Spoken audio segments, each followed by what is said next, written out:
Army chief Upendra Dwivedi ने क्या कुछ कहा है, सुनवाते हैं आपको। As far as we are concerned, we were looking at that we want to go back to the status quo of April 2020. Point number one. Thereafter, we will be looking at disengagement, de-escalation, normal management of line of actual control. So as of now, what has happened?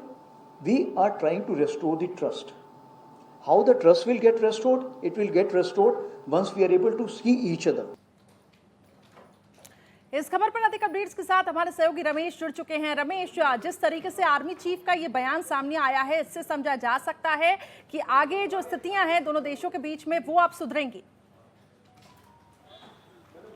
बिल्कुल, आप देखिए कि स्थितियां सुधर रही हैं और लगातार जो राजनयिक जो प्रयास किए जा रहे थे उसी का प्रतिफल है कि 2020 की जो स्थिति है उस पर बातचीत चल रही है कि उस स्थिति में लाया जाएगा और दोनों सेनाएं अपना पेट्रोलिंग करेंगी, जो कि रुक गया था और बहुत नज़दीक आ गई थी। गलवान घाटी की घटना आपको याद ही होगा। पर इसके साथ ही साथ आप देखिए, आर्मी चीफ ने कहा है कि हमें विश्वास जमाने में एक वक्त लगेगा। जिस तरह से चाइना ने भारत का हर बार विश्वास तोड़ा है, आप देखिए कि नेहरू ने उन पर विश्वास किया, अक्साई चीन पर चाइना का कब्जा हुआ। 2020 में जिस तरह से अतिक्रमण किया चाइना की सेना ने, उससे कहीं ना कहीं देश की अस्मिता को एक बड़ा चोट पहुंचा और उसी का नतीजा था कि इतनी झड़प हुई भारतीय सेना और चीन की सेना में।